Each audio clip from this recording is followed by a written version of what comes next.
Commercer, c'est ce que l'homme fait depuis la nuit des temps, et cela a très souvent causé des conflits d'intérêts, des affrontements.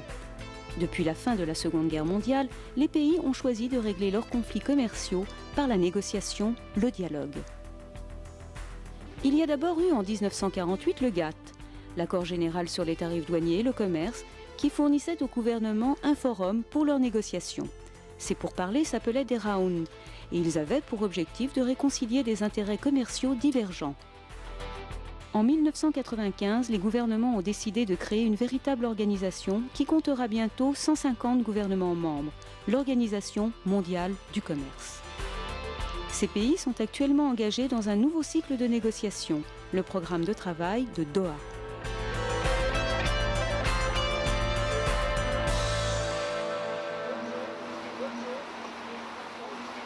Bonjour madame, je peux vous poser une question? Est-ce que vous savez ce que c'est que l'OMC? Non. Vous savez pas ce que c'est que l'OMC? Non. Nej, du, det är väldigt lite. L'OMC, c'est l'Organisation mondiale du commerce. Et qu'est-ce qu'ils font? Bonne question. Qu'est-ce que fait l'OMC? Ils essayent d'organiser le commerce au niveau des différents pays, au niveau des différents continents. Là, c'est pas très social, c'est plutôt économique, mais pour les grandes multinationales. Aqui no Brasil, tudo que se faz hoje para a Organização Mundial, eu não vi problema nenhum. On essaye d'éviter la mondialisation à outrance, mais on ne peut pas empêcher qu'elle se passe, il faut la faire avec bon sens.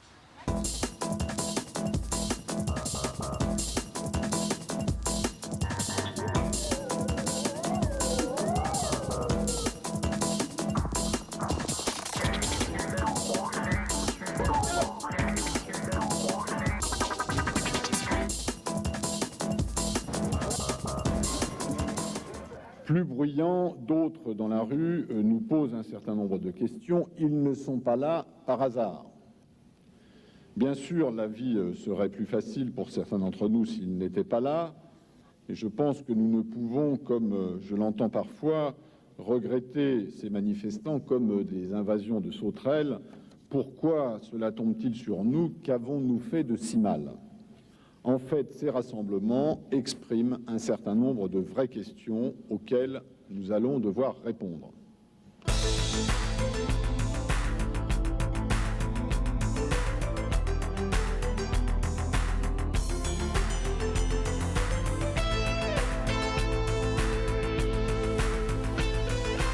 Meu nome é Luiz Felipe de Seixas Correia, eu sou diplomata de carreira, membro do Serviço Exterior Brasileiro, atualmente exercendo a função de chefe da representação permanente do Brasil em Genebra ante os órgãos das Nações Unidas e a Organização Mundial do Comércio.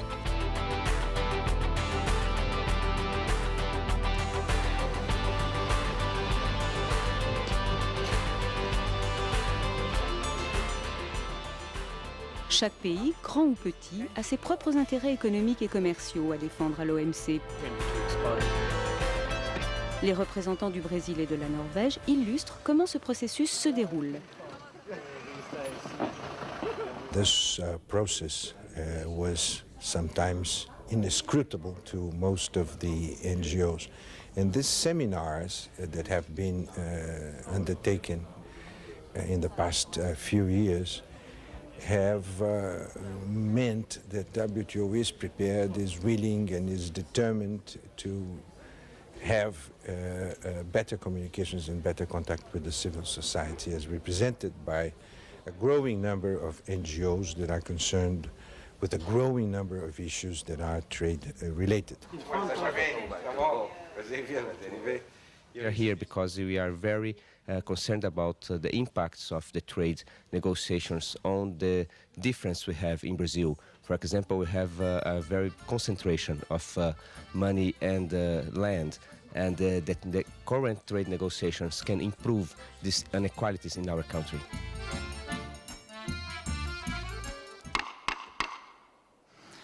The decisions that will be made will have important repercussions for everyone. And those decisions require courage and keen and focused vision. At the end of the day, no one will get everything they wanted. All countries in our negotiations must get something. Lors de la conférence qui s'est tenue à Doha en novembre 2001, les ministres se sont déclarés déterminés à remédier à la marginalisation des pays les moins avancés dans le commerce international et à améliorer leur participation effective au système commercial. Ils se sont engagés à faciliter l'accès au marché pour les produits de ces pays. Ils ont également mis en place par consensus un programme pour les négociations commerciales de ces prochaines années qui porte sur un large éventail de questions. My name is Kåre Bryn. I'm a Norwegian ambassador to WTO in Geneva. I'm in Oslo today in order to have a meeting with the foreign minister. He's interested to be kept up to date with the negotiations which have just been started in the WTO context. I suppose that questions like fisheries negotiations, the environment, agriculture and so on are among the issues we will discuss with the minister.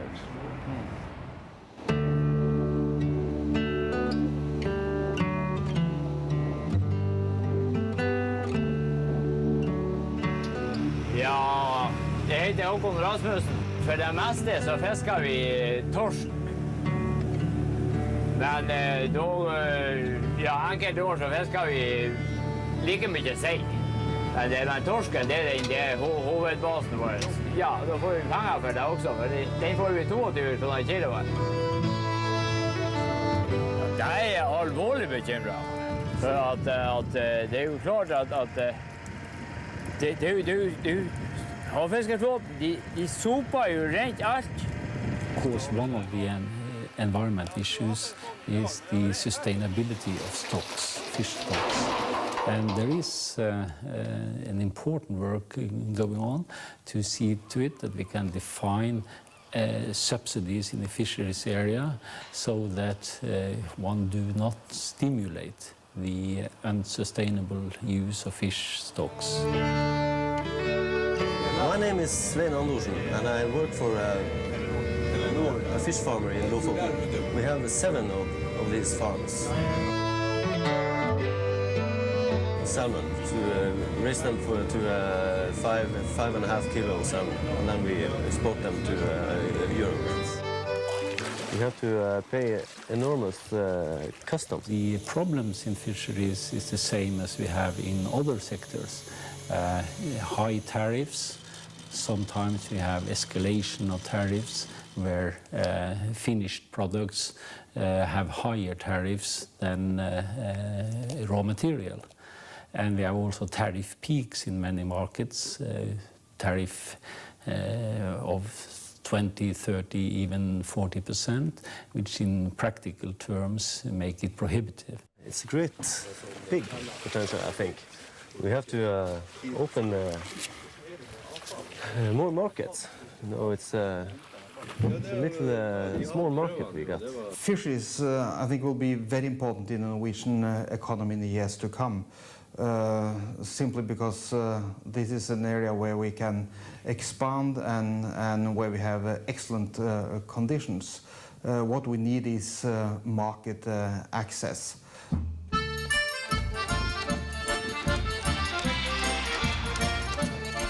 Améliorer l'accès au marché est aussi un objectif important du Brésil. O Brasil attribui ao desempenho exportador da sua economia uma grande prioridade. Uma parte das dificuldades que temos nesta área de desempenho exportador diz respeito a acesso a mercados. Le Brésil veut exactement qu'on arrive à des progrès dans des 3 piliers, on appelle comme ça à l'OMC, les 3 piliers de la négociation agricole, c'est-à-dire la fin des subsides à la production interne, la fin des subsides à l'exportation et l'accès au marché des pays consommateurs. Exemplo típico, o açúcar de cana custa exatamente 1/4 do açúcar da beterraba. Por que o consumidor europeu tem que pagar para o produto 4 vezes tanto. Hoje nós temos trabalhado com cultura de algodão, soja, milho, feijão e arroz. Nós temos um custo muito alto e difícil de ser competido com outros países que são subsidiados. Nós temos a colheita mecanizada, mas uma série de tratos culturais são feitos manualmente aqui. Com toda essa dificuldade que nós temos, a margem de lucro se torna muito pequena. Nós somos muito fortes na exportação de frango, provavelmente que somos hoje o segundo país do mundo, carne bovina, soja é principalmente que interessa subprodutos de soja. Nós somos fortes nos produtos têxteis, nós somos fortes na produção de aviões para curtas distâncias, aviões bem menores, onde somos o terceiro produtor do mundo. A indústria aeronáutica para o Brasil é uma questão fundamental em termos de desenvolvimento econômico, de integração do território brasileiro. Nós exportamos tanto para os Estados Unidos, tanto para a Europa, como globalizadamente para o mundo inteiro. Voltando à importância que a OMC teve para nós, é que nós nos vimos em meio a uma disputa com os canadenses. Acho que a condição seria a possibilidade de haver mudanças reais, uma abertura maior no que diz respeito às regras anti-dumping que vêm sendo praticadas. Para comprar, nós precisamos vender. E isso contamos com a ajuda do OMC. Harmonizar todo o sistema de comércio international. Harmoniser les relations commerciales dans le secteur de l'agriculture est un des objectifs du Round de Doha. Les négociations s'annoncent cependant difficiles en raison des divergences d'intérêts existant entre les pays. I'm owner of this farm, and we have milk production as one main production of this farm. And we also grow some grain, and we have a stable of 14 horses. Our milk here is delivered to Oslo. Well, average price is about 3 crowns, 3.5 crowns. I get 3 kinds of support. A little bit I get on the price, but I get the support for keeping the animal, per animal, and then I get some support for the area, for the landscape, for what I produce for the cows to eat. I think about 50% of what I earn I get from the support, and the rest is on the price. But the agriculture is important to us in more than the economic sense of the word, which means that non-trade concerns is important to us. When I see the future, I perhaps see 2 main problems. The one thing is to have the manpower on doing these things, and the other will be the next generation. Will they ever find it worth to live with the cows, with the cattle, with the tourists, with the museum, with all the other things we have built up through our life? Les hommes et les femmes qui travaillent les champs, qui travaillent, qui produisent des aliments, ont aussi, selon la théorie, surtout la théorie européenne, une façon de vivre. Il y a cette célèbre question de la multifonctionnalité de l'agriculture, c'est-à-dire les produits agricoles ne sont pas des produits quelconques, ils ne sont pas comme un radio qu'on produit, comme une plume ou quelque chose qu'on fabrique, mais c'est aussi une façon de vivre. Eh bien, du moment que cela a des conséquences pour le commerce international, bien, le Brésil ne peut pas être d'accord. De nombreux autres pays rejettent également cette théorie de la multifonctionnalité et veulent réduire de façon drastique les subventions agricoles. De nombreuses ONG suivent avec intérêt ces luttes. We live in an upside-down world where rich countries preach the gospel of free trade while increasing their own spending on agricultural subsidies to the tune of $1 billion a day. Where developing countries' exports to the rich face tariffs 4 times higher than those in of rich countries. Le Brésil et la Norvège ont aussi d'autres intérêts. We have a clear agenda. We need better access for the industrial sector. We need to strengthen the system to avoid abuse of rules. What I have in particular in mind is the subsidies and the anti-dumping rules. We want to strengthen the system when it comes to services, having the maritime sector in mind, energy, telecommunications. L'accord de l'OMC sur la protection de la propriété intellectuelle, ATPIC, contient des règles sur les brevets pharmaceutiques qui ont été critiquées avant Doha. On leur reprochait de restreindre l'accès des pays les plus pauvres aux médicaments bon marché. Na reunião de Doha, nós tivemos a oportunidade de consagrar uma declaração extremamente importante, que é a declaração sobre TRIPS e saúde. Esta negociação chancelou a importância de dar às políticas públicas de saúde uma consideração especial. Provou que uma organização, como a Organização Mundial do Comércio, é sensível às necessidades do mundo, da cidadania. La lutte âpre que se livrent les pays est comme un combat dont l'OMC est l'arbitre. Un pays porte un différend devant l'OMC lorsqu'il estime que les droits que lui confèrent les accords sont violés. L'organe de règlement des différends est une instance à la disposition de tous les pays membres. Les décisions sont rendues par des experts indépendants. Depuis sa création en 1995, près de 300 conflits commerciaux ont été portés devant l'OMC. Aussi bien la Norvège que le Brésil figurent parmi les pays qui ont recours au système de règlement des différends de l'OMC. The meeting of the dispute settlement body, what was done this morning was formally to establish the panel which the European Union had asked about, and a number of countries, including Norway, Switzerland and many others, also reserved their third-party rights. De nombreux pays moins avancés sont membres de l'OMC. Ils ont des difficultés qui leur sont propres. Malawi is a least developed country, and as such, we need to trade with the outside world in order to develop. I think gone are the days where we are looking at development aid in terms of money is being given to developing countries, including least developed countries. We want to use trade as a tool of development.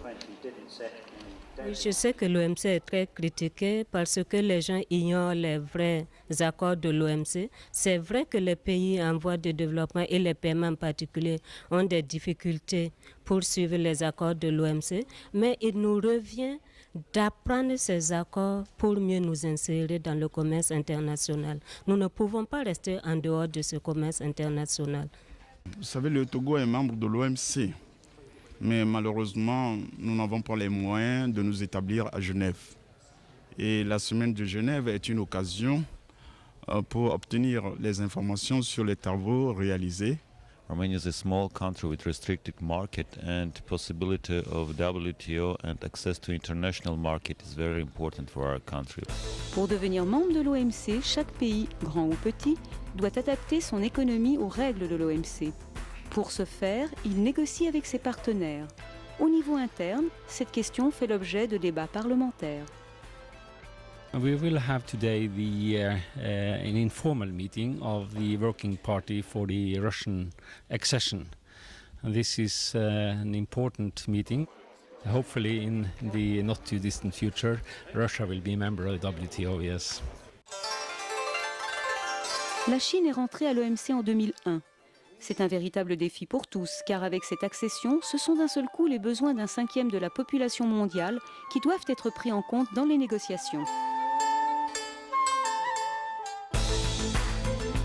L'OMC repose sur un processus démocratique. Le gouvernement d'un pays prend en compte les attentes du peuple. Il définit ensuite avec son ambassadeur à l'OMC la démarche à suivre pour les futures négociations à Genève. Dans la plupart des cas, les résultats de ces négociations doivent être approuvés ou rejetés par le Parlement national. Avec l'accession des nouveaux pays, la question du mode de décision au sein de l'OMC va se poser avec encore plus de force.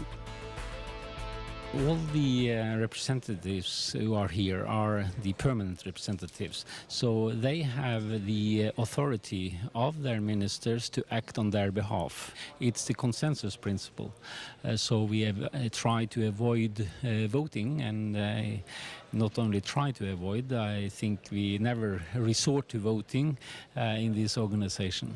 I think we must start opening completely the decision-making processes, to open the participation of civil society, to have more participation and to have more possibilities to check out what's going on when they close the doors. There will be, of course, an open dialogue with the political parties, with the Parliament and with the NGOs. But it has to be stated very clearly that it is the Parliament and the parties representing the people. The WTO is really not an ivory tower. We are here to serve each and every member of our organization and also serving the citizens of all those member countries. We are fully transparent because we also reach out to the members of the civil society as we will continue to conduct our dialogue with various groups of stakeholders of our society. We will be as responsive to the needs of each and everyone around the world to make sure that our multilateral trading system does serve the benefits of each country as equally as possible.